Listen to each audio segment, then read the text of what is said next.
The Force is light and full of shadows.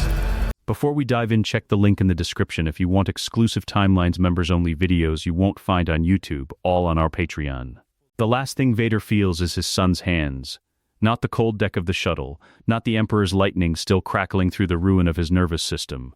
Just Luke's hands, trembling, too tight, a young man trying to hold together something that has already come apart, and his son's voice saying "Father" one more time as the dark closes in from every direction at once. Then, nothing. Then everything.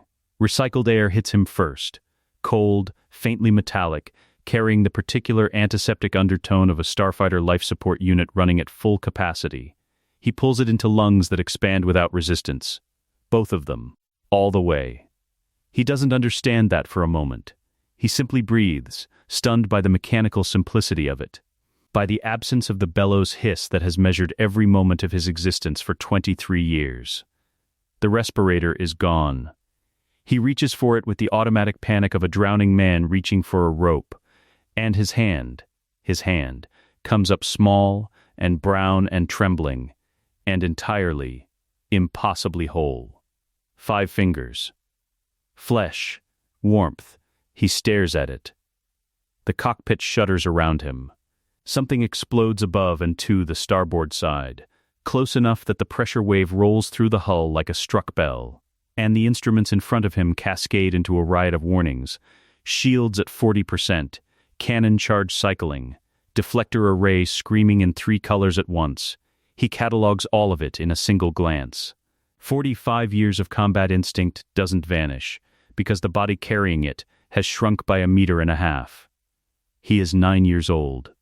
He is 9 years old and sitting in the cockpit of a Naboo N1 starfighter in the middle of a battle he already knows the outcome of.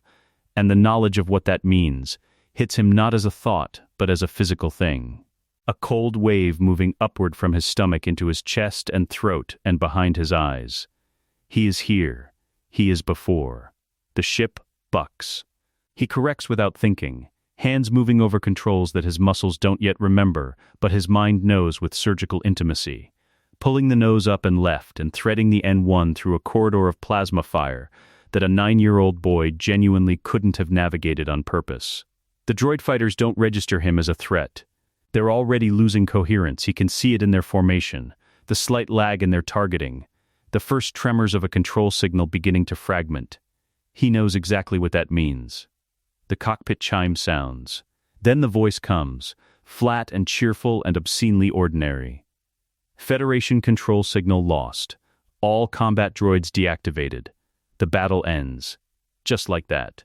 The way it always did. The way it always was going to. And somewhere above the city the droid control ship is breaking apart, and Anakin Skywalker is the hero of Naboo, and everything is exactly as it was, and everything is catastrophically, irrevocably wrong. Because Qui-Gon is dying. The knowledge arrives as a single word that moves through him like a blade. Qui-Gon. He sees it without closing his eyes. The throne room fight. The shield doors, the look on the old man's face in the moment the red blade found him. Not surprise, not fear, something quieter and worse than either. Acceptance. The particular piece of a man who has already done what he came to do and is ready, now, to leave the doing to others. Vader has thought about that look for 23 years. He has turned it over in the dark behind his mask, in the spaces between campaigns and atrocities, in the years when he could no longer remember Padmé's voice clearly, but could still see Qui-Gon's face in that corridor, with perfect, merciless fidelity. The man who called him a person when the Council called him a prophecy. The man who knelt in front of a 9-year-old slave on a desert planet and said, "I can see your future," without making it sound like a threat. His hands are shaking. He looks down at them. Small, brown, shaking against the controls, and the grief that moves through him is enormous and old and entirely disproportionate to the 9-year-old body struggling to contain it. It belongs to a man who became a monster in the shadow of everything he never got to say. It belongs to Darth Vader. It has no business living behind the eyes of a child, and it doesn't care. The shaking gets worse. He presses both palms flat against his thighs, breathes, counts the breath the way he learned to count it not as a Jedi but as a Sith, not to find peace, but to find the cold place beneath the grief where decisions live. There is still time. The thought lands quietly at first, then louder, then with a force that is almost physical. He doesn't know exactly how much. He doesn't know precisely where in the palace the fight ended, how many seconds since the blade found its mark, whether Obi-Wan has already. Whether Maul is still. It doesn't matter. He moves. His hands find the controls with a certainty that has nothing to do with 9-year-old Anakin Skywalker's muscle memory, and everything to do with 45 years of flying things faster than they were designed to go. He pulls the N1 out of the victory formation, breaking off clean, no hesitation, ignoring the confused chirp from R2 in the socket behind him. He'll explain later. He'll explain everything later, or he'll explain nothing. Right now the only fact that matters is the city rising below him, the palace spires catching the last of Naboo's afternoon light, and somewhere inside that building a man who should not die is running out of time to survive. He pushes the throttle to its stop. The N1 screams toward Theed. He doesn't pray. He stopped believing in answered prayers on Mustafar. But something moves in him as the city fills the viewport, something he has no name for that lives in the place where the Force has always lived. The place the suit, and the dark side, and 23 years of grief never fully reached. It doesn't feel like the Force as the Jedi taught it. It doesn't feel like the Force as the Sith used it. It feels like a vow. He believed in me when no one else did. The palace is close now. He can see the hangar structure. He can already see the exterior wall he's going to have to breach, is calculating the angle and the yield and the precise margin of error between saving a life and destroying one, running the numbers with a calm that would feel obscene if he let himself think about the fact that the hands running them are 9 years old and shaking. I will not let that man die twice. The throttle is already at its limit. He pushes it past. The Theed generator complex, deep in the palace's eastern infrastructure, where the stone walls give way to durasteel catwalks and the air tastes of ozone and superheated plasma. The reactor shaft drops away beneath the dueling platform like a wound in the earth, throwing pale blue light upward in columns that don't illuminate so much as carve, hard shadows, harsh edges, everything below the knee swallowed in dark. Qui-Gon Jinn kneels. Not from exhaustion. Not yet. He kneels the way he does everything, with intention, with the particular unhurried stillness that has always made younger Jedi uncomfortable, as though he has discovered something the rest of the Order forgot to teach. His eyes are closed, his breathing is even. The laser gate between him and Maul hums in a sequence he has already counted, 4 seconds open, 4 seconds closed. And he is using every moment of the wait to go somewhere inside himself that the red blade cannot reach. He does not think about dying. He thinks about the boy. Obi-Wan is 12 meters back, behind a second partition, and the distance between them feels larger than it is. Qui-Gon can feel his apprentice through the Force, tight, coiled. Fury and fear braided together in a way that Obi-Wan believes looks like calm and doesn't. He is proud of him. He is also, quietly, afraid for him. What comes next will be fast. Maul is fastest when his opponent is emotional, and Obi-Wan loves his master in ways he has never learned to say aloud, which means the grief, if it comes, will hit him like a wall. The gate opens. Maul moves. He is extraordinary. That is the honest assessment, stripped of everything except the combat truth of it. Darth Maul is the most physically perfect duelist Qui-Gon has ever faced.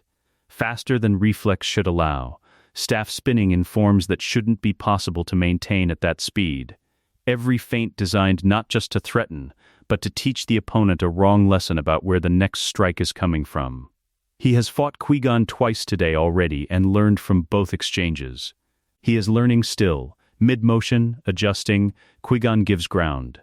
Measured steps backward, Ataru flowing around the assault rather than blocking it directly, because blocking Maul directly is how bones break. The catwalk is narrow. The reactor light makes depth perception treacherous. He is 60 years old, and his right knee carries an old injury that Maul has already identified, and is already angling to exploit, and he knows, with the clarity that the living Force sometimes grants in moments like this, that he is in genuine danger. He doesn't run from the knowledge. He breathes it in and uses it. The gate sequences are the variable. If he can, the wall explodes. Not a breach. Not a crack. The entire exterior viewport of the adjoining coolant structure ceases to exist in a single, catastrophic instant, transparent steel and stone and conduit piping simply gone, replaced by a rush of depressurized air that hits the dueling chamber like a physical blow. The sound arrives a half-second later, not an explosion so much as a tearing. A great mechanical scream of a building opening to the outside world against its will. Maul's head snaps toward it. Half a second. Less. It is enough.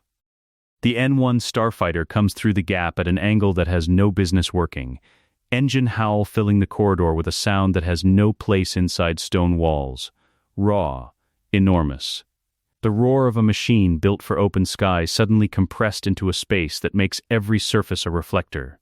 The wingtip clears the left edge of the breach by centimeters. The pilot doesn't correct for it. The pilot knew exactly where the wingtip was going to be. The targeting computer had a firing solution before the wall came down. The cannon burst as 3 shots. Tight grouping, center mass, threaded through the gap between Qui-Gon's position and Maul's with a precision that isn't luck and isn't instinct. It is 45 years of knowing exactly how much pressure a finger needs to apply, and when, and why. The first shot takes Maul in the chest. The second and third are already traveling before he falls. Darth Maul hits the catwalk and does not get up. The silence that follows is enormous. Qui-Gon stands in it. Breathing, he looks at the body. He looks at the gap in the wall, at the N-1 that is somehow already landing on the catwalk's widest section with a pilot's arrogant confidence in his own spatial judgment. The repulsor lifts screaming in protest at the confined space. He looks at his own hands, which are steady, and feels something in the force that he cannot immediately name. A warmth, rushing toward him, ancient and enormous and raw with something that has no business being in a 9-year-old child. The cockpit opens. Anakin Skywalker doesn't climb down. He drops, hits the catwalk, and runs. Not toward the ship. Not toward the body. Straight toward Qui-Gon, crossing the distance in seconds, and Qui-Gon has exactly enough time to register that the boy's face is doing something faces shouldn't do, carrying a weight that exists in no 9-year-old he has ever met. Grief and relief and something broken finally coming apart at the seams, before Anakin collides with his chest and holds on with both arms and doesn't let go. Qui-Gon stands very still. He puts one hand on the back of the boy's head. He doesn't say anything, because there is nothing to say that the moment doesn't already contain. Anakin is shaking. Not the shaking of a child frightened by a battle. Qui-Gon has seen that, knows what it feels like through the Force. The high, bright panic of young adrenaline with nowhere to go. This is different. This shaking comes from somewhere deep and old, from a place where something has been held under pressure for a very long time, and has finally found the one moment it was safe to release. "I didn't let him take you," Anakin says into his chest. The words are muffled, thick, barely coherent. "I didn't let him take you this time." Qui-Gon's hand stills on the boy's hair. This time. He files it away. Doesn't speak it aloud, doesn't press, doesn't do anything except hold the child and let the Force move through the contact between them, and what he feels there is vast and sorrowful and textured like something very old. Not darkness, precisely. Not light, precisely. Something that has passed through both, and come out the other side carrying the marks of the journey. He has felt presences like this once before, in meditation so deep it bordered on vision. He files that away too. The reactor hums below them. The wind coming through the breach is cold and smells of Naboo's evening air, clean, green, carrying the distant sound of the city beginning to understand that something has changed. Somewhere above, the battle is over. The droid army is collapsing where it stands.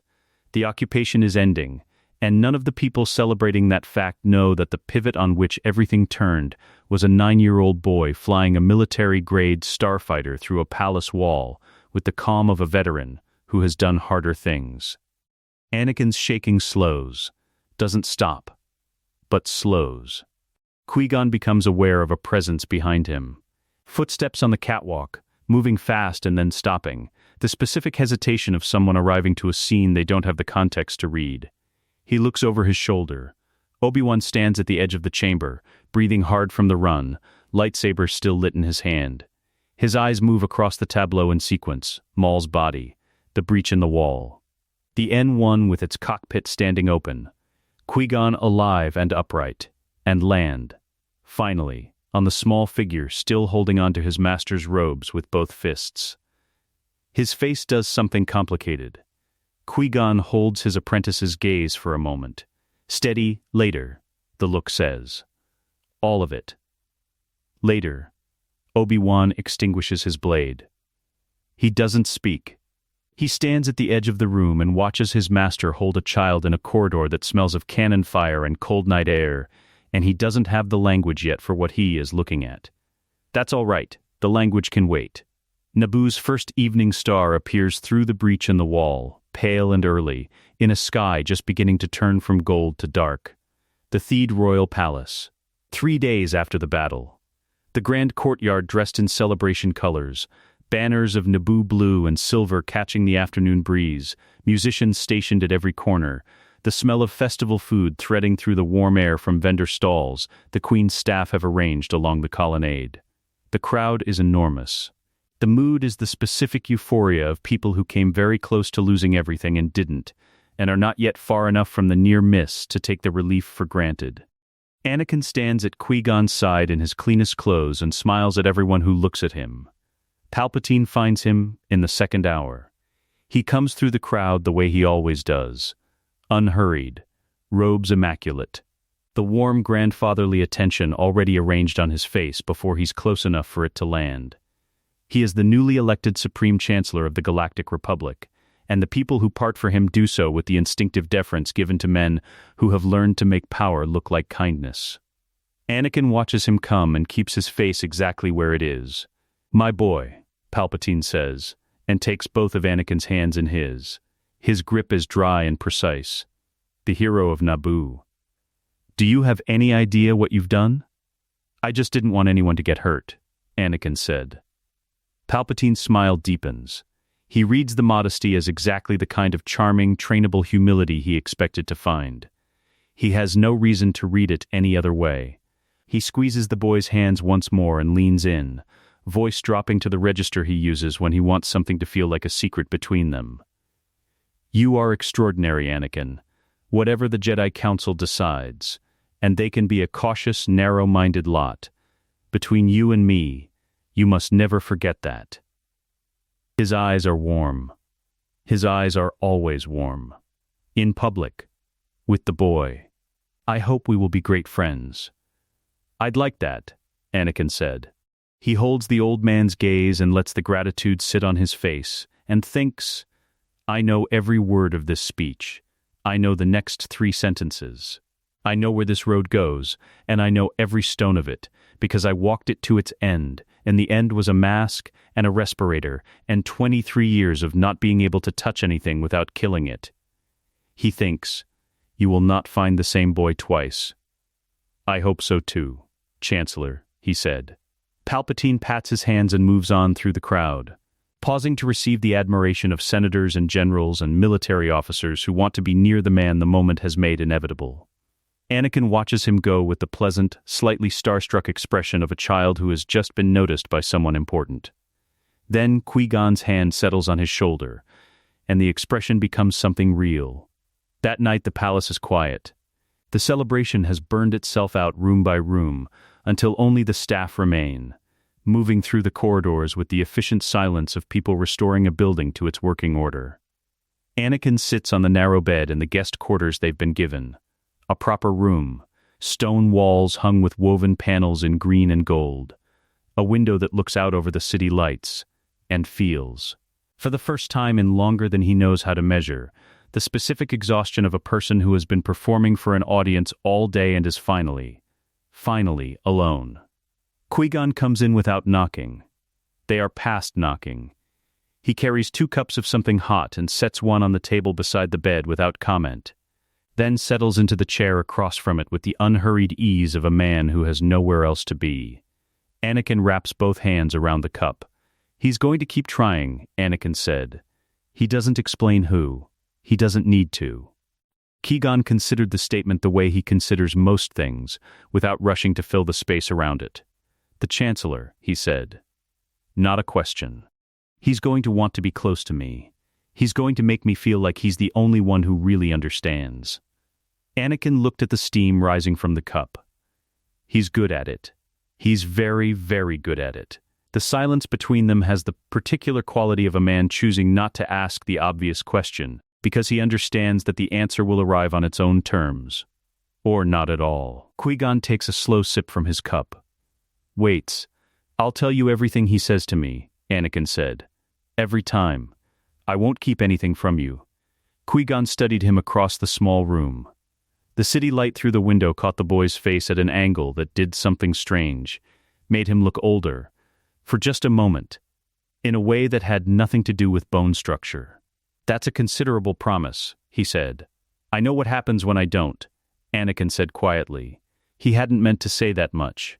He pulls back to the cup, to the warmth of it in his hands, and lets the statement sit there without elaborating. But Qui-Gon doesn't press. He simply nods, once, as though the answer satisfies something he wasn't ready to ask aloud.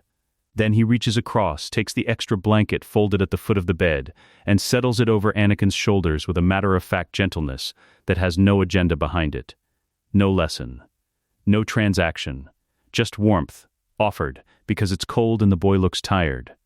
Anakin goes very still beneath it. It is such a small thing. The specific gravity of it is entirely out of proportion to what it is. He has been a Jedi Knight. He has led armies. He has stood in the Emperor's throne room and felt the entire weight of the dark side pressing down on him like a physical force. He has felt his son's hands holding him as he died. He has never had someone put a blanket around his shoulders just because the room was cold. He doesn't cry. He is done crying in front of people, even this one. But something in his chest loosens by a fraction, like a knot that has been pulled tight for so long the rope fibers have begun to accommodate its shape, and the loosening is almost painful. "Get some sleep," Qui-Gon said. He stands, unhurried, and moves toward the door. The council sends their formal summons in the morning. "I know," Anakin said. Qui-Gon paused at the door, looked back. There was something in his face that wasn't quite a question, more the look of a man registering a detail he intends to return to when the time is right. He said nothing else. He went out. Anakin sat in the quiet for a long time. The Jedi Council chamber. High above Coruscant, the morning after their arrival. 12 seats arranged in a circle, and the light at this hour coming through the tall windows at a low angle that makes everything gold and slightly ceremonial, which Anakin suspects is not an accident. He stands in the center and feels 12 pairs of eyes. He has stood here before. He has stood in this exact configuration, and heard these exact reservations delivered in these exact measured tones by some of these exact faces. He knows what Mace Windu's jaw does when he has already made a decision and is going through the procedure of deliberation for the record. He knows the precise weight of Yoda's silence, which is different from his speaking, but only barely. And only to people who have had decades to learn the distinction. "Trained, you say. This boy should be," Yoda said. His eyes move between Qui-Gon and Anakin with an attention that is not hostile and not warm, and is something else entirely. The gaze of something very old measuring something it cannot quite place. "I do," Qui-Gon said. He stands without deference, and without apology. He is the chosen one. The prophecy. The prophecy. Mace Windu's voice is flat and precise as a blade laid on a table. A boy who destroyed a droid control ship. A remarkable thing. But prophecy requires more than remarkable. "I'm not asking the council to accept a prophecy," Qui-Gon said. "I'm asking you to train a child I am prepared to stake my reputation on. Those are different requests." The distinction lands. Several of the masters shift, almost imperceptibly. Anakin keeps his eyes forward and his breathing even, and thinks about nothing. Specifically, deliberately, nothing. Because whatever Yoda is reaching for in the Force when he looks at him, the answer Anakin cannot let him find, is the truth. Fear, they said the first time. They sensed fear in him. And they were right then. What lives in him now is not fear. It is older and colder and far more patient than fear, and it is watching the proceedings with the attention of a man who knows exactly how this vote goes, if nothing changes, and is prepared to let Qui-Gon make the argument that wins it. Trained, he will be, Yoda said at last. He says it the way he said it before. The same 4 words, the same weight, the same quiet finality, but this time there is no qualifier beneath them. No by whom left hanging in the air, no Qui-Gon's death waiting to force the question into Obi-Wan's hands before either of them is ready. This time, Qui-Gon is alive to hear it. Anakin breathes out. Slow, even, he keeps his face neutral, because the feeling moving through him right now is something he cannot afford to let anyone in this room see clearly. Not yet. Not until he knows who in this circle can be trusted with what it actually is. It is not triumph. It is closer to grief that arrived too late to stop anything. Finding, against all probability, that there is still something left to save. The Jedi Temple. Coruscant, 8 months after Naboo.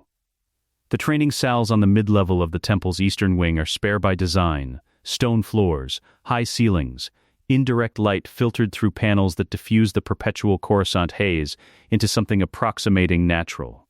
They smell of sweat and ozone and the particular chalk dust dryness of a room where lightsabers have been igniting for 1,000 years. There is a comfort in that smell, for most initiates. Anakin finds it harder to be comforted by things he has already lost once. He is sparring with a training remote when Qui-Gon arrives. 3 of them, actually, the standard single replaced by a 3-unit configuration that the temple's records indicate has never been assigned to a student below Padawan 3rd year. Anakin is running it blindfolded, one hand clasped behind his back. He isn't showing off. He is calibrating. There is a difference, and it matters to him, even if no one watching would be able to tell. Qui-Gon watches from the doorway for a moment before speaking. "You're holding back," he said. Anakin deactivated the blindfold and let the remote's power down, turning to face his master with an expression that is genuinely, carefully neutral. "I'm training." "You're training at 60% and making it look like 80. Qui-Gon crossed the room and settled onto the low bench along the wall with the ease of a man who has had this kind of conversation before, in different rooms, with different students. That's a skill of its own. It's also a choice I'd like you to explain. The silence between them runs for several seconds. Anakin turns the training saber over in his hands. A deliberate motion, not nervous. More the physical correlate of thinking something through. "If I run it at full capacity," Anakin said, "someone notices. Someone already notices. Someone with a larger audience notices." He set the training saber on the mat. "I'm not ready for that conversation yet." Qui-Gon studied him. There are things this boy says that arrive with a specificity that shouldn't be possible, not vague premonitions. Not general unease, but particular warnings about particular risks delivered with the flat certainty of a man reading from a record. He has learned in 8 months to receive these without flinching. Learning their origin is a separate project, proceeding at its own pace. "Mace came to me yesterday," Qui-Gon said. Anakin's hands stilled. "He's been watching your progress reports." He used the phrase anomalous development curve. He said it the way Mace says things he finds professionally unsettling. Qui-Gon paused. "He's not wrong." "No," Anakin agreed. "He's not." He also asked me whether I had any concerns about your emotional stability. The words are delivered without inflection, which is itself a kind of commentary. I told him I had none. I would like that to remain true. Anakin looked up. Something moved in his eyes that wasn't quite readable. Not resentment. Not quite grief. Something that occupies the narrow territory between the two. "It's true," he said. "I'm stable. I'm the most stable I've been in 20, he stopped. Adjusted. I'm stable. Qui-Gon let the edit go unremarked. He does that frequently. I know, he said simply. That wasn't a warning. It was an explanation of why the 60% strategy is more necessary than you may have already calculated. Anakin blinked. Then something close to a real smile crossed his face. Involuntary. Brief. The expression of someone who has been preparing a defense and discovered it isn't needed. You're telling me to keep hiding it. I'm telling you that I have no interest in giving the Council a reason to revisit their decision about your training before you're in a position to make that conversation go the way it needs to go. Qui-Gon picked up one of the deactivated remotes from the mat and turned it over in his hands, examining it with apparent interest in the mechanics. There is a difference between concealment and strategy. You know this. Better than most, Anakin said. Palpatine's office. The Republic Executive Building. 4 weeks later. The room is everything it was always designed to be. Warm light, rich wood. The modest grandeur of a man who wants visitors to feel simultaneously at ease and subtly aware of how much power a man can accumulate while appearing not to want it. The window behind the desk frames Coruscant's skyline like a painting. Anakin sits in the chair across from the desk and holds a cup of tea he has no intention of drinking, and listens to the Chancellor explain why the Jedi Council does not fully appreciate him. It is the third such visit in as many months. The pattern is consistent. An invitation framed as a social call, conversation that begins with genuine warmth and migrates, through careful gradations, toward a specific ideological destination. Today's destination is resentment. Yesterday's was ambition. The one before that was fear. Anakin's fear. Specifically, the fear about his mother that Palpatine has identified with the accuracy of a surgeon locating a nerve. He is extraordinary at this.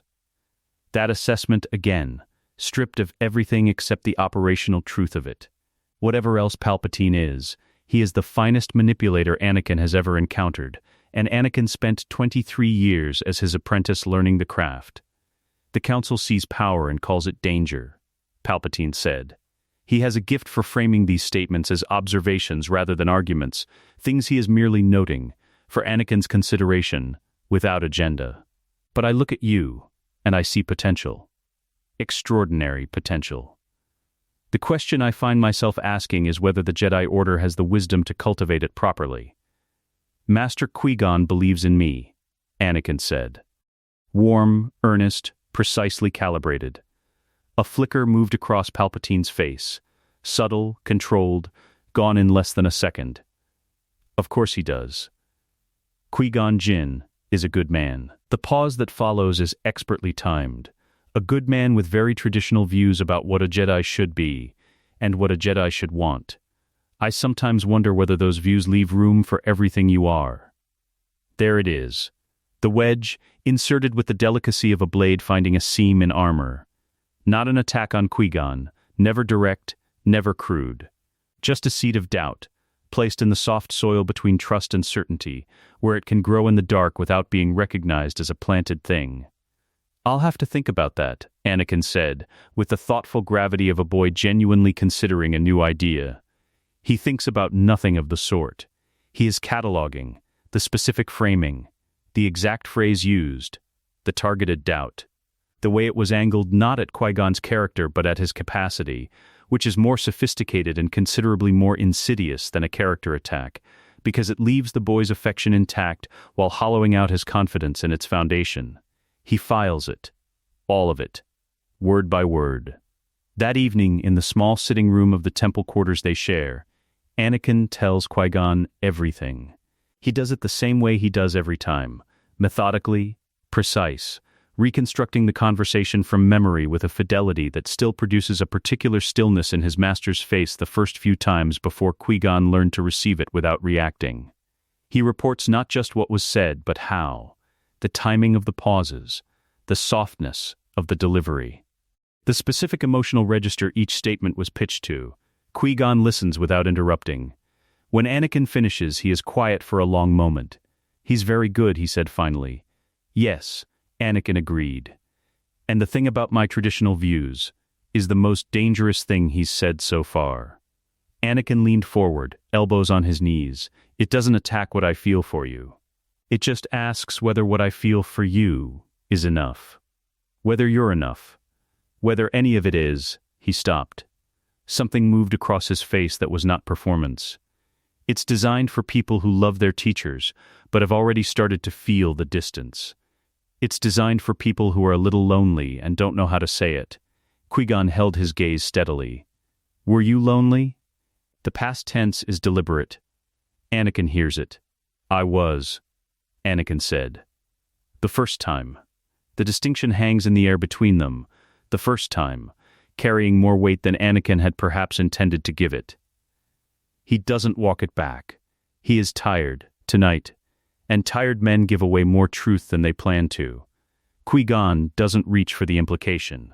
He does something else, stands, crosses the room, and sits beside Anakin on the low couch rather than across from him, close enough that the warmth is there without requiring acknowledgement. The city hums outside the window. Somewhere below, a million lives proceeding in the ordinary dark. "You're not lonely now," Qui-Gon said.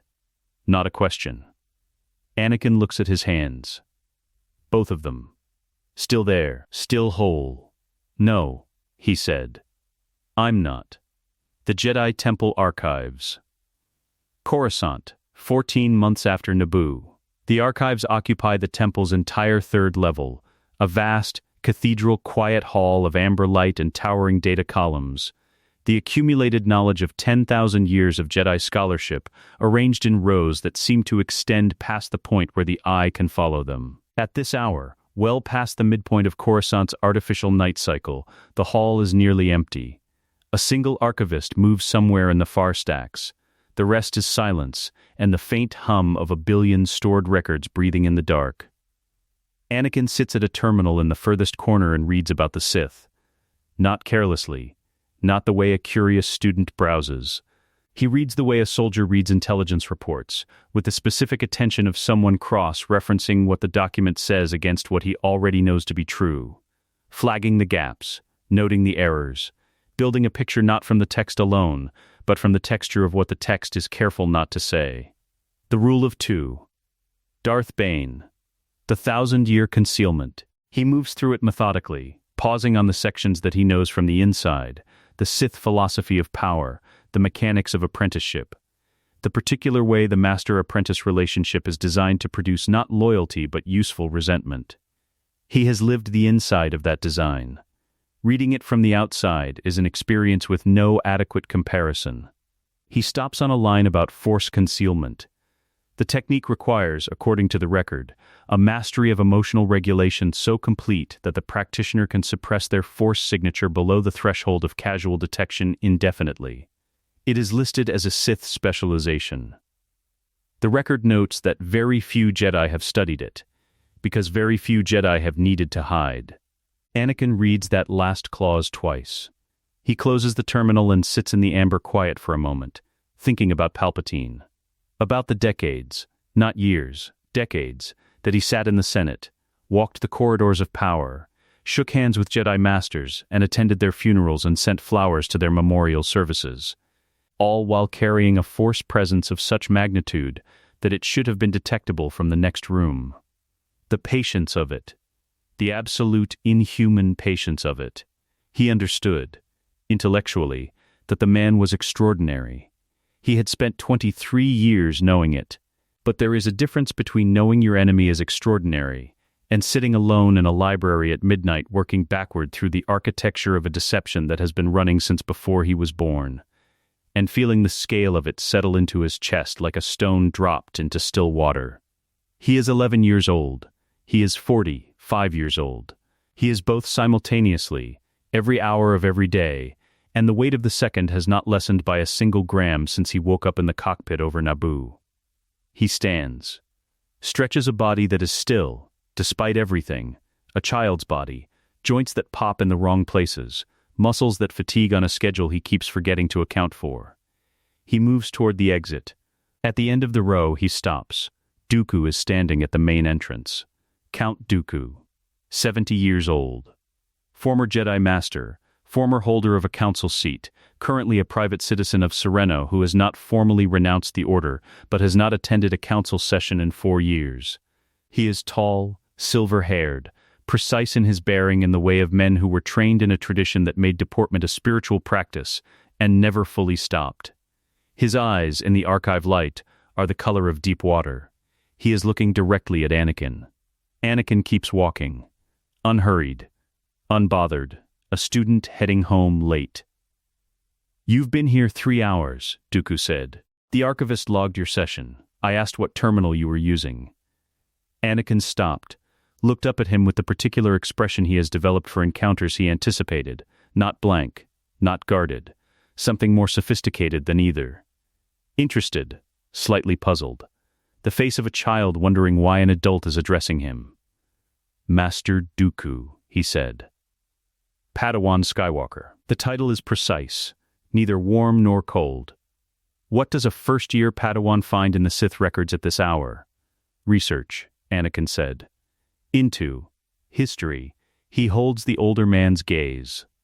I wanted to understand what we were fighting on Naboo, what Maul was, where he came from. Dooku considers this for a moment with the attention of a man who has spent 60 years evaluating the truthfulness of statements and knows precisely what useful omission sounds like. And what did you conclude? That we don't know enough, Anakin said. The records are thin, there's more gap than information. Either the Jedi stopped studying the Sith when they thought they were gone, or someone edited the record. He paused. Both possibilities seem worth understanding. Something shifts in Dooku's expression, barely perceptible. A man recalibrating. That is, he said carefully, a sophisticated observation for a student of your standing. Master Qui-Gon encourages thorough questions. He always did.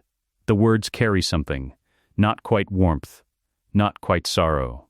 The specific quality of feeling in a man who trained him and has had decades to develop a complicated relationship with that fact. He studies Anakin for another moment.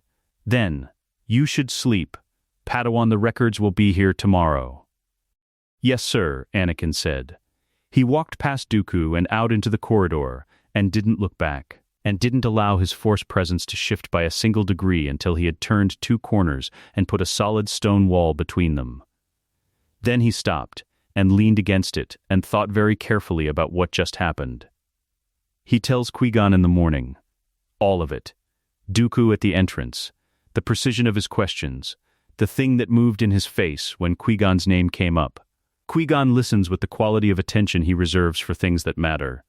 When Anakin finishes, he is quiet for longer than usual. Dooku is troubled, Qui-Gon said finally. He has been for years. The Council knows it, and has chosen to give him distance rather than engage the trouble directly. He pauses. I believe that is an error. He's going to leave the Order, Anakin said. The statement arrives without preamble or qualification. Qui-Gon looks at him steadily. You know this. It is not a question. They are past the pretense of questions about how Anakin knows the things he knows. Qui-Gon moved past it somewhere around the 6th month, when the pattern had become too consistent and too specific to accommodate any explanation that didn't involve something larger than instinct. He has not pushed for the full truth. He has simply begun building his responses around it. Which is, Anakin has come to understand, its own kind of profound respect.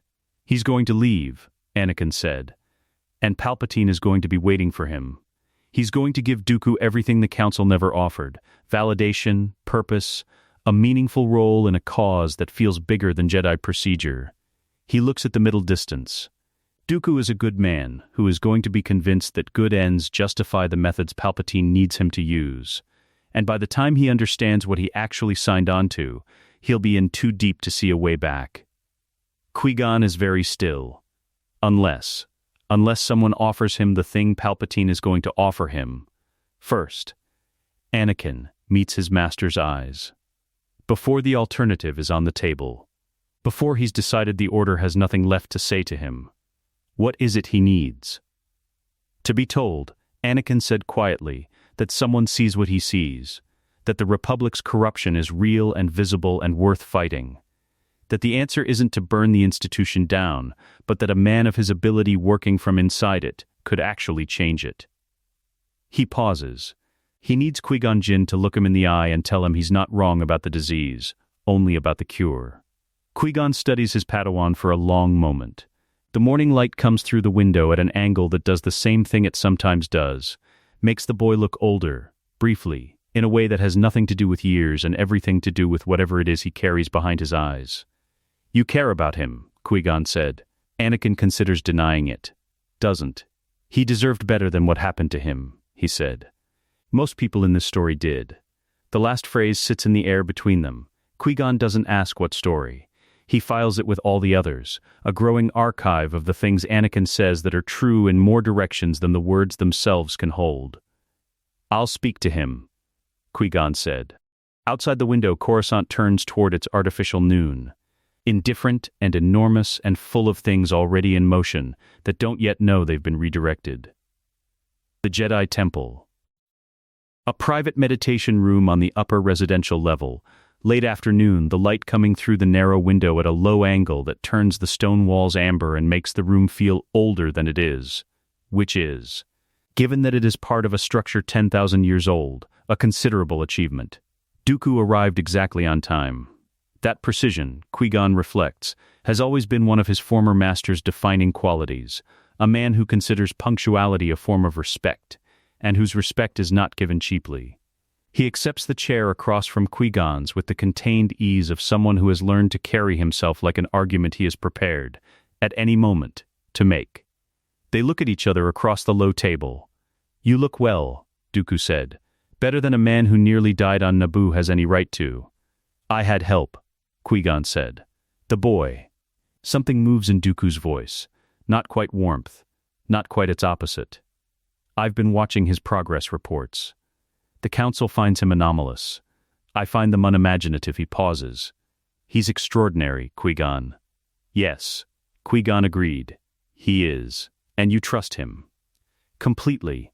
Dooku studies him with the attention of a man parsing the difference between conviction and performance. He finds conviction. He files that and moves on. "You didn't ask me here to discuss the Padawan." "No," Qui-Gon said. "I asked you here because I should have asked you here 3 years ago, and I didn't. And I've spent considerable time since Naboo deciding that the things we defer because the timing isn't perfect tend to become the things we regret most specifically." He settles back in his chair, unhurried. "Tell me what's wrong." The silence that follows has weight. Dooku doesn't deflect.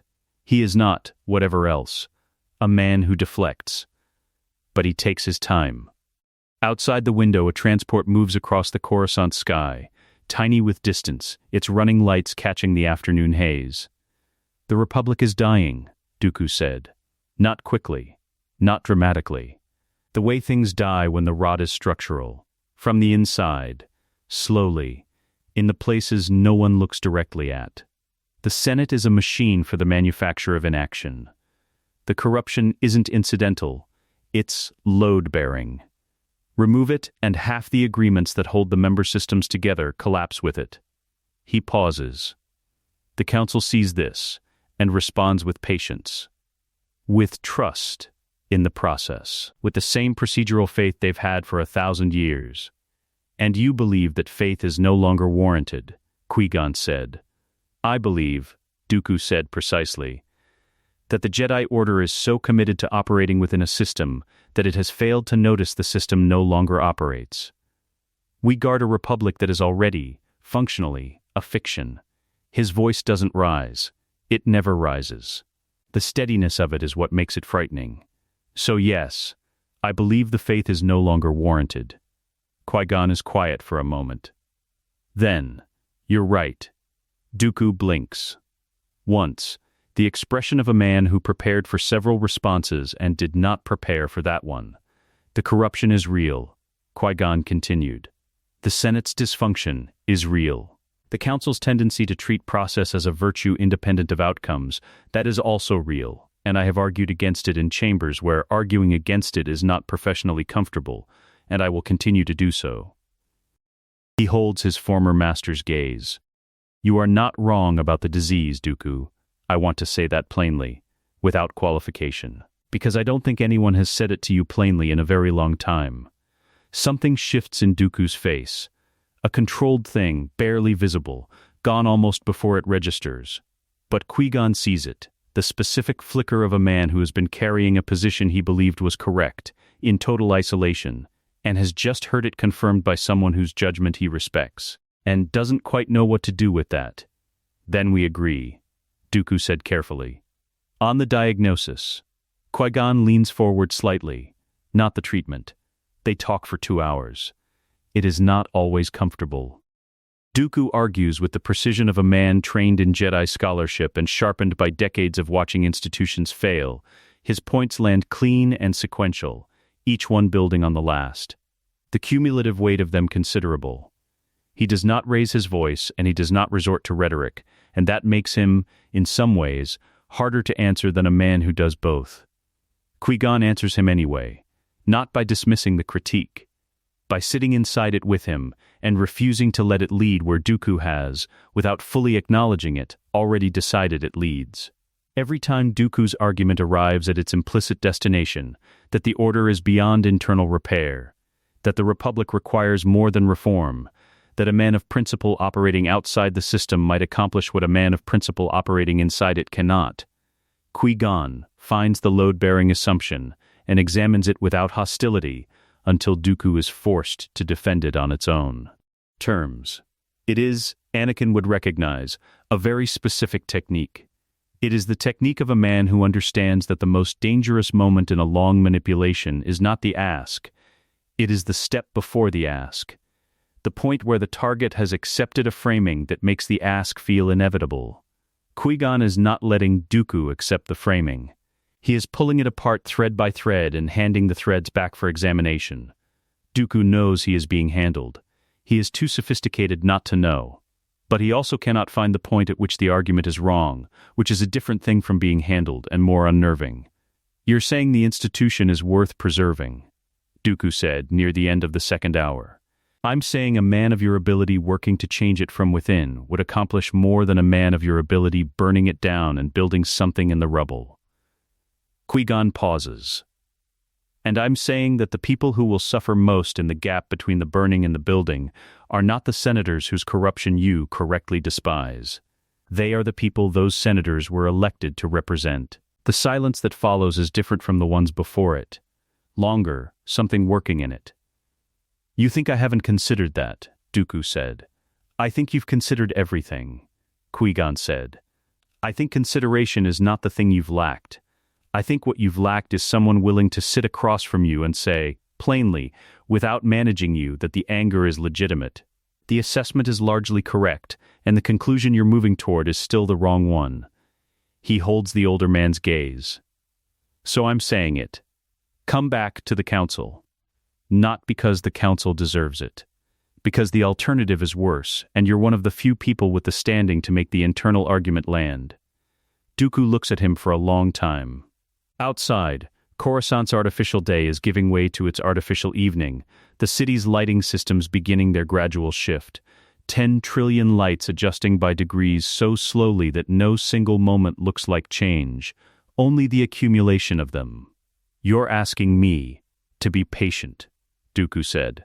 "I'm asking you to be strategic," Qui-Gon replied. "There's a difference. You know the difference." He doesn't say yes that evening. He says he will think about it, which from Dooku is not a deflection but a genuine statement of intent. The man does not commit to positions he hasn't fully examined, and he extends the same courtesy to his refusals. He stands and straightens his robes with the habitual precision, and moves toward the door. At the threshold he stops, turns back. There is something in his face that is not quite the expression he came in with, not transformed, not resolved, but different in some quality that resists easy naming. "The boy," he said. "Skywalker, yes," Qui-Gon said. "He said something to me in the archives." Dooku pauses, choosing his words with the care of a man who respects their weight. "About the corruption being worth fighting. About good men working from the inside." He studies Qui-Gon across the room. He said it the way people say things they learned somewhere. I wondered where a child learns to think in those terms. He asks good questions, Qui-Gon said. And he listens to the answers. Dooku holds his gaze for one more moment. Then something crosses his face that is, briefly and unmistakably, a smile, restrained, real. The expression of a man rediscovering something he had misplaced. "You always did find the extraordinary ones," he said. He went out. Qui-Gon sat alone in the amber room for a while, in the particular silence of a conversation that went the way it needed to go, and thought about a boy who knew it would, and told him so, and was right. The Republic Executive Building. Coruscant. A private office behind the Chancellor's official chambers, a room that appears on no architectural schematic filed with the Senate Building Authority, accessed through a panel in the wall of a supply corridor that the cleaning staff have been reassigned away from for 11 years. The room contains a chair, a desk, and a communication terminal with encryption so deep it would take the entire Jedi Temple's computing infrastructure 3 years to crack the outer layer. It contains no windows. It is lit by a single overhead fixture that Palpatine has never adjusted from its lowest setting, because darkness is easier to think in than light. He sits. He thinks. He is not pleased. He begins, as he always begins, with what he knows. Maul is dead. That fact settled into place 16 months ago and has not shifted. He has confirmed it through 3 separate intelligence channels, each independent, each arriving at the same forensic conclusion. Maul is dead, and the proximate cause of his death is a 9-year-old boy who flew a military starfighter through a stone wall and put 3 cannon shots through his chest with a grouping that a veteran Republic pilot would consider impressive. This fact sits in the architecture of Palpatine's planning like a structural crack. Small, so far, but located somewhere that bears weight. Dooku. He turns to Dooku next, because Dooku is the more immediate problem. The Count has not left the Order. This is not, in itself, alarming. The departure was never meant to happen on a fixed schedule, more a natural consequence of accumulated disillusionment that Palpatine has spent 4 years carefully tending. What is alarming is the texture of the change. Dooku was, 14 months ago, a man moving along a predictable trajectory. Frustration hardening toward conviction. Conviction moving toward action. The whole process unfolding with the satisfying momentum of something inevitable. Now he is still. Not resolved, not reversed, but still, in the way of a man who has had a conversation that required him to stop and reconsider his assumptions from the foundation. That stillness has lasted 11 weeks. Men like Dooku do not stay still for 11 weeks without reason. He traces the timeline. Qui-Gon requested the private meeting. The meeting lasted 2 hours. Dooku attended the following week's council session for the first time in 14 months, and said very little, but said it with the air of a man who was there to listen rather than to leave. He has attended every session since. Palpatine sits with that for a moment. Then he moves to the third item, because the third item is the one that requires the most careful handling. And careful handling requires accurate assessment. And accurate assessment requires that he be honest with himself in this room, in a way he is not required to be anywhere else. The boy is unreadable. He has been managing people for 60 years. He has read senators and generals and Jedi masters and heads of state and crime lords and every variation of human and near-human ambition and fear that the galaxy produces. And he has been wrong about a person's interior state perhaps 4 times in 6 decades.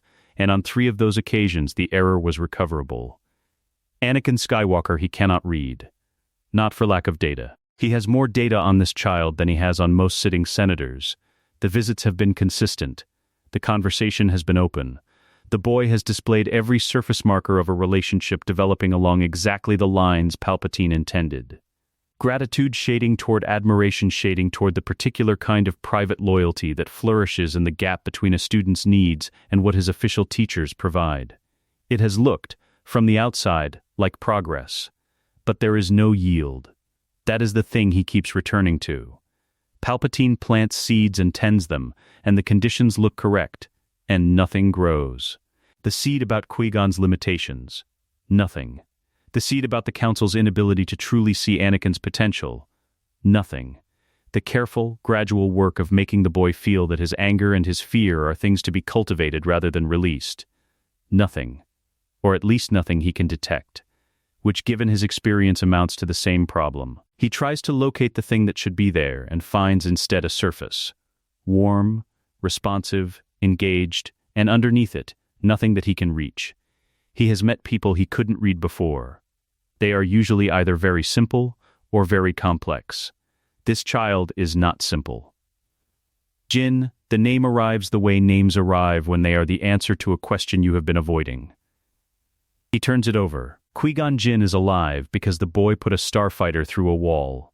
The boy put a starfighter through a wall because he knew, somehow, with a precision and a timing that still does not admit a clean explanation, exactly where in the palace to be, and when to be there, and what to do when he arrived. The council ruled it instinct. Obi-Wan Kenobi, in his filed report, called it the Force. Palpatine calls it nothing, publicly, because naming it accurately would require explaining how he knows the difference. He knows the difference because the Force does not produce that kind of precision. Instinct does not produce it either. What produces it is knowledge, specific, operational, pre-existing knowledge of a situation that the possessor should have had no access to. The boy knew Qui-Gon was going to die. He sits with that assessment for a long time, examines it from every angle, tries to find the version that doesn't lead where this leads. He cannot find it. If the boy knew, and the evidence suggests strongly that he knew, then the question is not how. The Force produces stranger things than foreknowledge. He has lived long enough to stop arguing with the Force about what it will and won't do. The question is what else the boy knows, and who he has told. It is always, somehow, Jinn. The thought arrives with the flat certainty of a conclusion that has been building for 16 months. Qui-Gon Jinn is the variable that shouldn't survive and did. Qui-Gon Jinn is the reason Dooku is still in the Order. Qui-Gon Jinn is the person a boy with foreknowledge, and the survival instincts of a combat veteran would, logically, immediately trust. The question of what they've discussed in private is one he has no current means of answering, which is itself information. His network in the temple is not sufficient for this level of surveillance. And insufficient surveillance of a potential threat is a threat of its own category. He needs Jinn removed. He does not move quickly. He never moves quickly when speed would leave marks. He spends 3 weeks building the architecture, a disgraced separatist cell operating in the Outer Rim, nominally acting on grievances about Republic trade policy, with no organizational thread that leads anywhere near Coruscant. A contract passed through 4 cut-out intermediaries, each knowing only the step before and after them in the chain. Payment in currency that clears through 6 systems before it rests. The target, Qui-Gon Jinn, on a routine mediation mission to the Pajal system, scheduled in 6 weeks, filed with the temple's mission roster. Publicly accessible. The method. An ambush. Not a clean assassination, too precise, too political. Too easy for investigators to recognize as deliberate. An ambush that looks like pirates, because pirates are a documented hazard in the Pajal corridor, and the insurance actuaries of 3 separate Republic shipping guilds will confirm it. He does not enjoy this. That is important to him, privately, in the way that small accurate self-assessments are important to people who have spent their lives managing their own image even in their interior monologue. He takes no pleasure in it. He takes the same cold satisfaction in the necessities of strategy that he takes in any well-executed plan. Jinn is a variable he cannot control. Variables he cannot control must be removed. He files the order and returns to his other work. Elsewhere, in the temple's residential quarters, in the warm ordinary light of an evening that has no idea it has just acquired a countdown, Qui-Gon is packing a travel case for the Pajal mission. He folds robes with the unhurried efficiency of a man who has packed for field missions for 40 years and stopped thinking about it consciously 20 years ago. Anakin sits cross-legged on the floor nearby, ostensibly reviewing mission briefing files on a datapad, actually watching his master move around the room with the specific quality of attention he reserves for things he intends to remember. "You're going to want the heavier cloak," Anakin said. "The Pajal system runs cold. The briefing says temperate," Qui-Gon replied. "The briefing is optimistic," Anakin said. Qui-Gon considers this, then pulls the heavier cloak from the back of the storage panel and folds it on top of the case. He doesn't ask how Anakin knows. He has stopped asking. Outside, in the deep Coruscant dark, 3 ships are already moving toward a hyperspace lane that leads to the Pajal corridor. They drop out of real space above the mission's destination exactly 6 weeks later. The ambush is waiting. The Pile System. Outer Rim. The surface of the smaller moon, a flat, gray expanse of compressed mineral sediment broken by the occasional ridge of dark rock. The sky above it a deep violet, streaked with the gas giant's reflected light. No weather to speak of. No cover. The kind of terrain that military planners describe as tactically disadvantageous for the defender, which is, of course, why it was chosen. The ambush ships drop out of hyperspace at 3 points simultaneously, above, behind, and to the port side of the Republic shuttle, cutting off every viable escape vector before the pilot has completed the threat assessment. Professional work. The spacing is precise, the timing coordinated, the jamming signal that kills the shuttle's communications arriving within the same second as the interdiction field that locks its engines.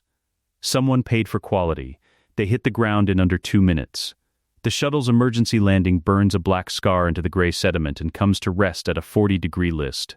One stabilizer strut collapsed, the entry ramp buckled but functional.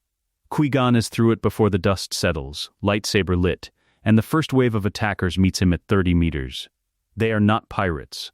Pirates are opportunistic, disorganized, motivated by profit and therefore persuadable by the credible threat of cost. These men move in coordinated fire teams, suppression and advance in practiced alternation, wearing armor that carries no insignia but fits with the custom precision of equipment made for specific bodies rather than purchased in bulk. Their weapons are military grade. Their tactics are military doctrine. Someone spent real money on this. Qui-Gon takes the first fire team apart with the controlled economy of a master who has been in genuine fights and knows the difference between training and survival. He doesn't perform. He moves, deflecting, redirecting, pulling the line of engagement toward terrain that suits his footwork, buying the shuttle's occupants time to establish position. He is 60 years old, and he has not lost a step, and he is still outnumbered 11-1, and the second wave is already moving up from the eastern ridge. Anakin emerges from the shuttle at a run. "Stay back," Qui-Gon called out, not looking. "Cover the pilot."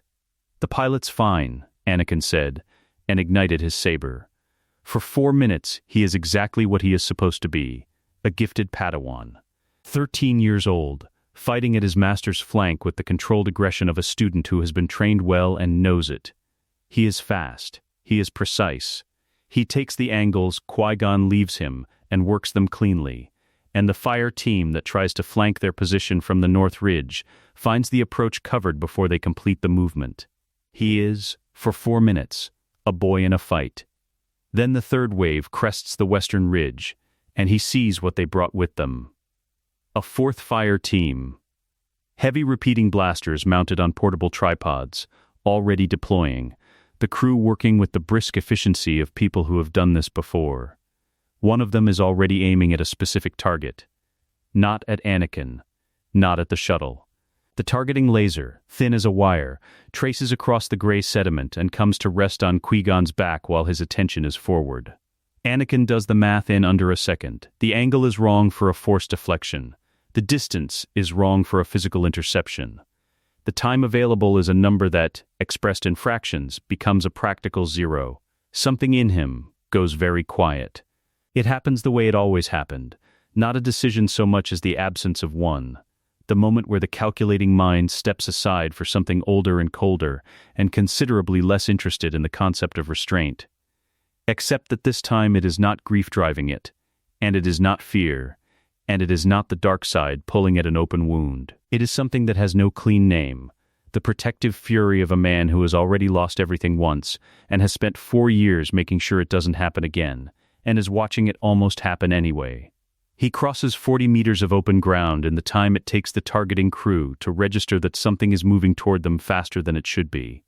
The first man goes down to a force push that hits him like a physical wall. Not precise, not measured. A compression wave that takes the entire tripod team off their feet, and sends them and their equipment backward into the ridge face. The second fire team swings to engage the new threat, and finds their weapons leaving their hands before they complete the turn. Every rifle, every sidearm. Stripped simultaneously, hanging suspended in the air for one suspended moment, before being compacted into something approximately the size of a fist. The third team has the discipline to hold formation and the misfortune of being in a direct line. Anakin moves through them with gemso. Not the gemso of a 13-year-old prodigy. The gemso of a man who trained for 30 years under masters whose names are now in memorial archives, who fought in a war that consumed a galaxy, who spent 2 decades as the most feared combatant in known space, and has been holding that specific knowledge at arm's length for 4 years like a coal he can't quite put down. Every form correct. Every movement economical. The footwork not the footwork of a body that has been alive for 13 years. The fourth fire team takes one look at what is moving toward them and runs. He lets them run. He has already passed the moment where running matters. The last man standing is the one who gave the deployment order, an officer, older, smarter than the others, who has backed himself against the ridge face and is holding his weapon in both hands, and is doing an admirable job of not shaking while something wearing a child's face walks toward him through the wreckage of his unit, with absolutely nothing readable in its expression. "Who sent you?" Anakin said. Not a question. The inflection is wrong for a question. Too flat, too certain. The register of a man who already knows the answer, and is offering the other party one opportunity to confirm it before the conversation ends. The officer says nothing. Anakin reaches into the Force, and finds the edge of his mind and pulls. It takes 4 seconds. The man's face goes blank, and then afraid, and then blank again. And what comes out of the contact isn't words so much as images. Money moving through cutouts, a contractor met in a transit lounge on Nar Shaddaa, an encrypted delivery, a target file with a temple roster entry, and a photograph. Qui-Gon's photograph. He releases the man's mind and steps back, and the officer slides down the ridge face and sits in the sediment and stares at nothing with the particular expression of someone whose interior landscape has just been walked through by something they cannot process. Anakin stands in the wreckage. The silence comes in fast, the way silence always does after violence. Rushing to fill the space the noise has left, pressing in from every direction at once.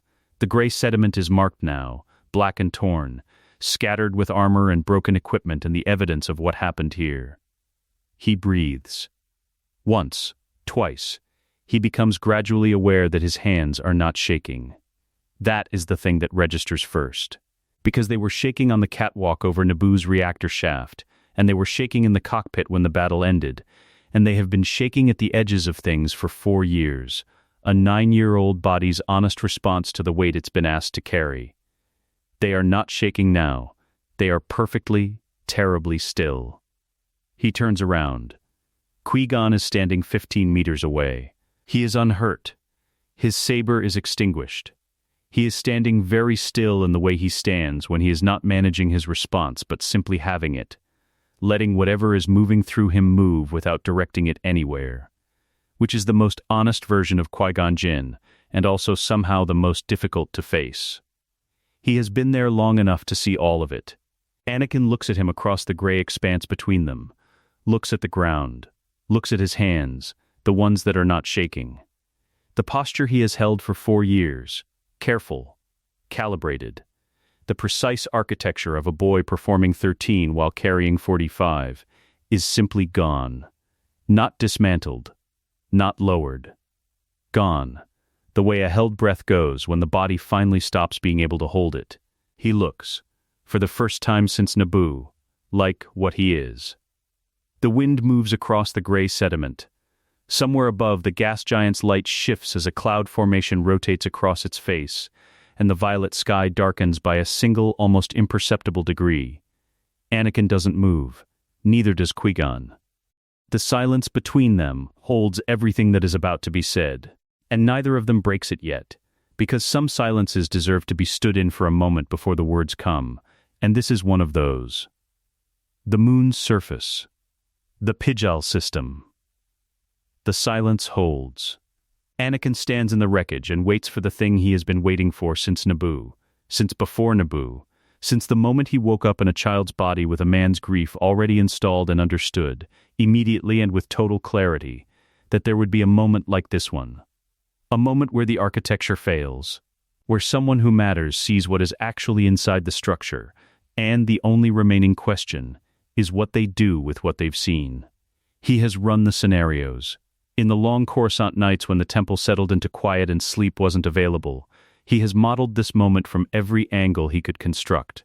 Rejection, horror, the council notified, the careful 4 years of groundwork dismantled, everything unraveling from this one visible thread. He has prepared for all of it. He has not prepared for Qui-Gon to walk toward him. Unhurried, that is the first thing. No hesitation in the step, No careful approach, none of the physical language of a man managing his proximity to something dangerous.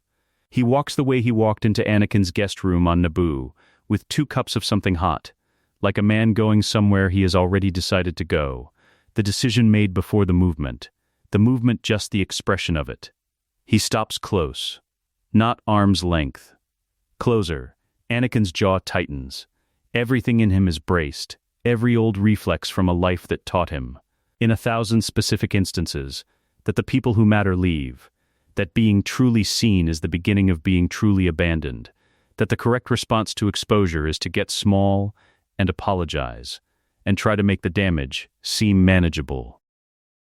Qui-Gon looks at him for a long moment. His face is doing the thing it does when he is not performing anything. Open, unhurried. Whatever is moving behind his eyes moving without being edited first.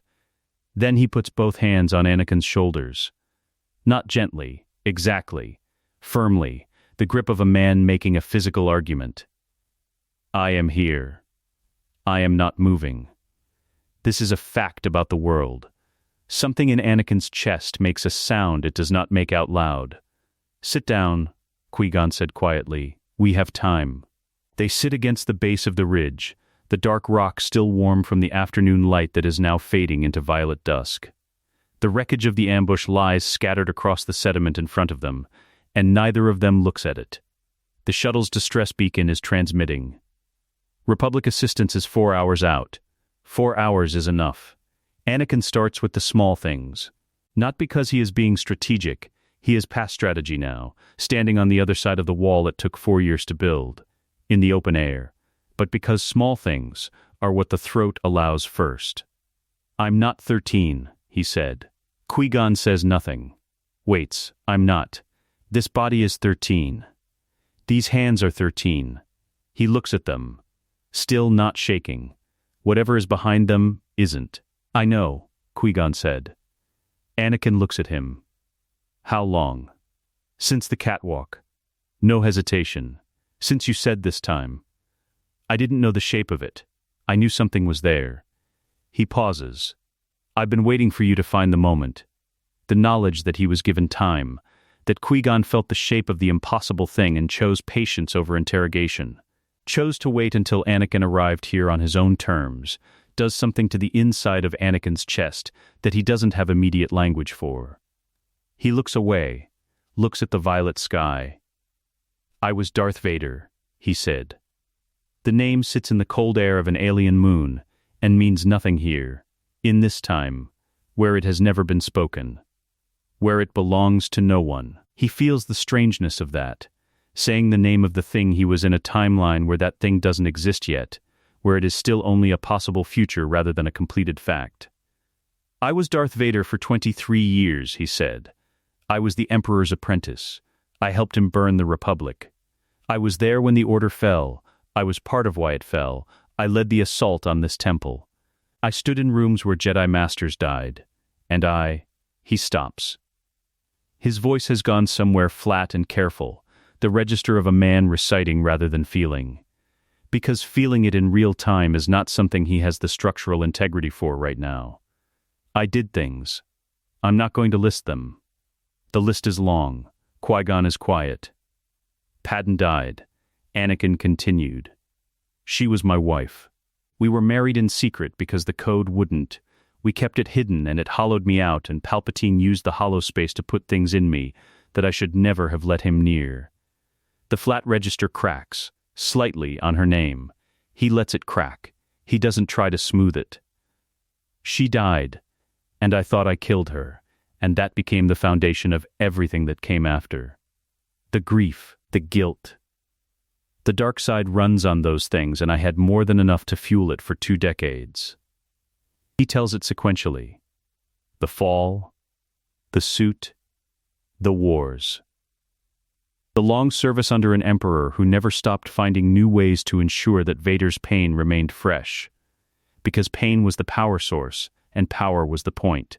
He tells it in the flat voice of a man who has had years to organize the material and is now simply delivering it, accurately, to the one person who has earned the full version. He tells Qui-Gon about Luke. His voice changes there. He can't help it. Something comes into it that wasn't there for the rest. Not warmth exactly, though warmth is part of it. Something that belongs specifically to the moment on the shuttle. His son's hands. The last thing he felt before the dark. "He came for me," Anakin said. He was 23 years old, and he walked into the Emperor's throne room on the Death Star with no plan except that he believed his father was still in there. He believed it past the point where evidence supported it. He stops. Finds the word. He was very much his mother's son. The violet sky has deepened toward dark. The first stars of the Pajal system are appearing. Different stars from the ones he grew up beneath. Different configuration, but stars nonetheless, cold and permanent and indifferent to the things said beneath them. Qui-Gon has not moved, has not looked away, has not done the thing Anakin's fear insisted he would do, recoiled or reached for his saber, or put distance between them. He is exactly where he was when Anakin started speaking. Close enough that the warmth is there, and his face carries something that is not simple to name. Not horror. Not pity. Something that has absorbed horror and pity and moved through them into a country on the other side, where the primary emotion is a grief that is not for himself. He is grieving for Anakin. For the version of him that went through all of it, without this conversation. Anakin looks at him and the breath goes out of him without a sound, and he doesn't try to get it back right away. He sits in the empty space where the breath was and feels, for the first time in 4 years, in 27 years, counting from the moment on Mustafar when everything ended, something approaching stillness. Not peace. Not yet. Something that precedes peace the way a cleared field precedes planting. "I came back to save you," Anakin said. His voice is very quiet now, down to its real register, the one that isn't performing anything. That was the whole intention. Save you, stop Palpatine, not become the thing I became. It was a simple plan. Plans usually are, Qui-Gon said. I didn't account for. He gestures vaguely at the space between them. This, I didn't account for it mattering. For it being, he stops again. Say it, Qui-Gon said. Gently, firmly, the same quality as the grip on his shoulders, a man making a physical argument with his voice. I am here. Say the true thing.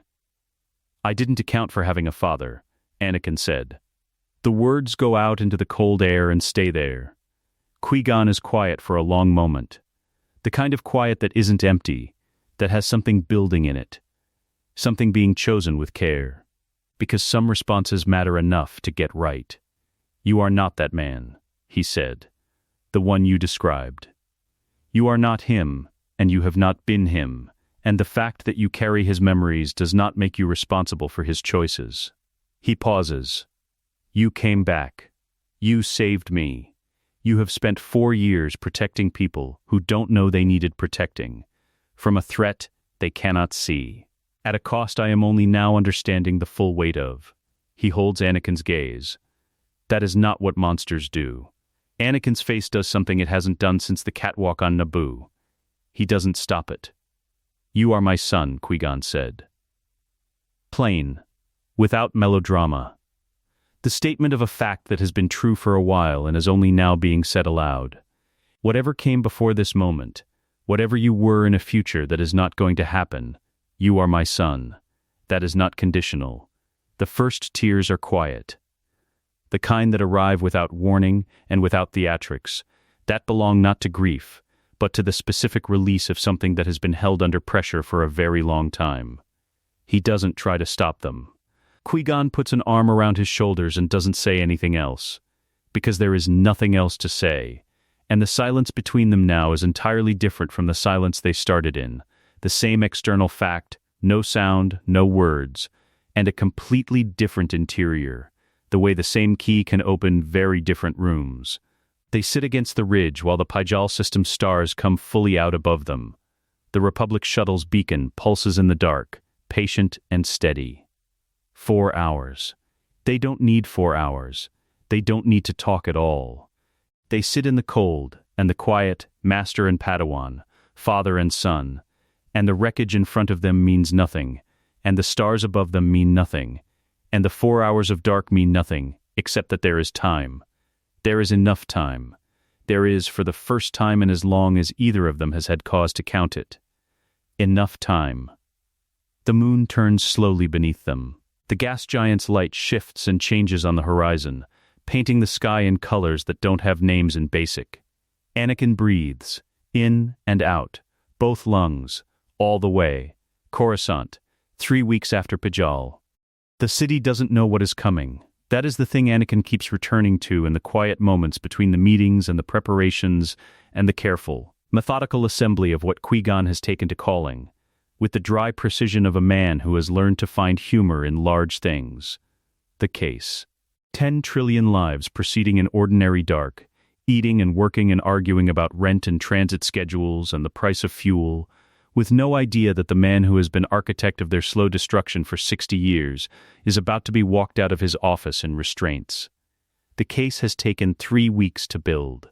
It is, Anakin reflects, the most thorough piece of work he has ever been part of, more thorough than any campaign he planned as Vader, because campaigns are built on force, and this is built on truth, and truth requires documentation. Dooku's testimony is the spine of it. He came forward the morning after Pijal. Qui-Gon calmed him from the moon's surface, still sitting against the ridge with the beacon pulsing in the background, and said 4 words. It was Palpatine. Come. Dooku arrived on Coruscant 18 hours later, with a case he had apparently been assembling for 3 years. Financial records, communication intercepts, a paper trail through 6 systems and 11 cutout organizations that, read in sequence, formed a picture so complete that the only remaining question was why no one had looked directly at it before. The answer to that question is that the picture was designed to be looked away from. Palpatine is, whatever else, a meticulous architect. The Jedi Council receives the evidence over 2 days of closed sessions. Mace Windu goes through it the way he goes through everything, systematically, without expression, building his assessment in silence before delivering it in 4 words. This cannot be ignored. Yoda says nothing for a very long time and then says, blind, we have been. Blind, and grateful now to see. The masters who served with Dooku treat him with something that begins as wariness and migrates, document by document, toward the specific respect of colleagues who have been shown they were wrong and are honest enough to admit it. The Senate Judiciary leadership is briefed on the 3rd day. That conversation is harder. Politicians are not Jedi. And the instinct of a politician confronted with evidence that the most powerful figure in the Republic is a Sith Lord is not action, but management. Not exposure, but procedure. Bail Organa is the exception. He reads the file in 90 minutes, asks 6 precise questions and says, tell me what you need. They tell him. The Chancellor's office, Senate District. Morning. The room is everything it always was. Warm light, rich wood, the view of Coruscant's skyline framed like a painting behind the desk. Palpatine stands at the window when they enter. He doesn't turn immediately. It is a studied piece of theater, the pause of a man accustomed to being the one who controls when a scene begins. He turns and finds Qui-Gon, Dooku, Mace Windu, and Anakin, standing in a line that takes up most of the room's width, and the theater evaporates. His eyes move across the 4 of them with the speed of a man reading a situation and completing the read in under a second. They stop on Dooku longest. Something moves through his expression, not surprise precisely, but the specific quality of a man crossing an item off an internal list and recalculating. Masters, he said. The warmth is still there. The warmth is always there, right up until it isn't. This is unexpected. We'll keep it brief. Mace said. Darth Sidious. Dooku's voice is flat and carries the way voices carry when their owner has spent 60 years learning how to fill a room. The Senate Judiciary Committee has been briefed. 3 independent auditors have verified the financial record. The intercepts have been authenticated by temple cryptographers. He pauses. It is finished. The warmth leaves Palpatine's face. What replaces it is more honest and considerably more frightening. Not the grandfatherly chancellor, not the patient mentor, but something that has been wearing those faces as a practical tool for 60 years, and has no further use for them now. He looks, for the first time, like what he is. Old in a way that has nothing to do with years, patient in a way that has nothing to do with virtue, the eyes flat and deep and entirely without the warmth that was always constructed. He looks at Anakin. "My boy," he said. The register has shifted, softer now, private, the voice he used in the visits when it was just the two of them. "One more tool, one more angle. You know what I offered you was real. Whatever they've told you, whatever case they've built, you know that I saw you. That I understood what you are in a way these men never will." Anakin holds his gaze. He lets the words land. He doesn't deflect them or rush to answer them.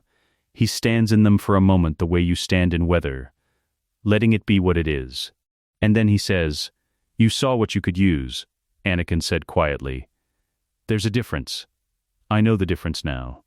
Something shifts in Palpatine's face. The last tool, tried and found useless, set down. He moves. The speed is real, the speed is always real. Beneath everything else, the one honest thing about him. He crosses the distance to the desk in under a second, the lightsaber from the compartment in his sleeve igniting before the first step is complete, and the crimson blade is already in its opening position of Juyo before any of the four of them have fully processed the decision. Mace is already moving. Dooku a half step behind. The fight lasts 4 minutes. That is the honest account of it. 4 minutes. Not because Palpatine is diminished. He is not diminished. He is fighting at full capacity with the complete fluency of a man who has trained for a century in the dark, and is now fighting for his life, and knows it. He is extraordinary. He takes Mace to his limit in the first exchange, and finds a seam in Dooku's defense in the 3rd minute that would have been fatal against a slower man. He is, to the end, the most dangerous being Anakin has ever shared a room with. There are 3 of them, and the 3 of them are enough. The moment comes with 60 seconds remaining. Palpatine's back is to the window, the skyline of Coruscant framing him. 3 lightsabers holding the geometry of the room against him, and Anakin has the angle. Clean, direct, the saber already in line, and the only thing between the current moment and the end of Darth Sidious is the choice. He breathes. He thinks about a shuttle, about his son's hands. He disengages. "It's over," Anakin said. "Put it down." The crimson blade holds for one long moment, the eyes behind it calculating, still calculating, right to the end. And then the calculation completes and the saber goes out. Because Darth Sidious is many things, and foolish is not among them, and a man who sees no remaining path forward has only 2 options, and he has not yet decided to choose the permanent one. He surrenders. The restraints go on in silence. In the weeks that follow, the Republic does what republics do when their foundations are disturbed. It shakes, and stabilizes, and shakes again, and stabilizes further. Palpatine is remanded to a secure facility while the judiciary assembles a trial. The Senate convenes emergency sessions that produce more noise than resolution. Bail Organa coordinates what needs coordinating with the quiet efficiency of a man who has been prepared for exactly this kind of chaos all his political life. The order begins to breathe. It is not instantaneous. The clone army is still there, the inhibitor chips located and systematically removed over 4 careful months by a temple medical team working from coordinates Anakin provides, with the precision of someone reading from a map. The separatist crisis dissolves without its shadow patron. The constituent systems drifting back toward negotiation, with the tentative manner of people who have been told a war they were preparing for, is no longer necessary, and aren't entirely sure they believe it yet. Dooku takes a seat on the council. He does it without ceremony, which is the only way he would ever do anything. He sits in the chair and listens to the first session with his hands folded in his lap and his face carrying the expression of a man who is exactly where he is supposed to be, and is not going to make a production of arriving there. The knighting ceremony is at dawn. The council chamber catches the early light the way it always does at this hour, gold, streaming through the high windows at a low angle that makes the room feel ceremonial without requiring any additional arrangement. 12 seats. The circle. The specific quality of attention that gathers in a room when something is being made permanent. Anakin kneels. Mace Windu holds the saber. He looks at the boy in front of him, the anomalous development curve, the unreadable force presence. The child who flew a starfighter through a palace wall 4 years ago and has been quietly redirecting history ever since. And something in his face that is not quite warm becomes something that is. The blade touches each shoulder. By the right of the Council, Mace said, by the will of the Force, rise, Jedi Knight Anakin Skywalker. Anakin rises. Tatooine, 1 month later. The twin suns are setting when they land, both of them dropping together toward the western horizon, painting the desert in colors that Anakin spent the first 9 years of his life watching, and the last 4 years missing with a specificity that surprised him. The Lars homestead sits in the middle distance, low and practical, the kind of structure built by people who understand that the desert doesn't care about aesthetics. Shmi Skywalker is in the courtyard when they come over the ridge. She sees him from 30 meters away. He knows the moment she knows him, the stillness, the hand coming up to her mouth, the particular quality of tears that arrive not from pain, but from a prayer unexpectedly answered. He runs. She holds him the way mothers hold children they thought they had lost. Both arms, completely, without reservation, the kind of embrace that doesn't calculate or measure or wonder whether it is appropriate. He is taller than she expects. He is a Jedi Knight with a saber on his belt and a history she will need months to understand. None of that registers yet. What registers is that he is here, he is whole, he is hers. Behind him, at a respectful distance, Qui-Gon stands in the desert light and says nothing. Coruscant, 2 weeks later. Evening, they are sitting on the temple's eastern terrace, a narrow ledge of stone above the upper residential level, exposed to the open air, the city spreading below them in every direction, lit in 10,000 colors. It is too cold for sitting outside at this hour. Neither of them moves. The Force does not make monsters. Anakin, Qui-Gon said. Anakin looks at him. It only ever waits to see who we choose to become. Below them, Coruscant breathes. The 10 trillion lives, still proceeding, still ordinary, still carrying all their small griefs and ordinary joys, completely unaware that the shape of their future changed in a generator complex on Naboo 4 years ago when a boy flew a starfighter through a wall to save a man who would spend the rest of his life being worth saving. Anakin looks out at the city. He breathes in. All the way, both lungs. He closes his eyes. Let us know what you'd like to see next. The end.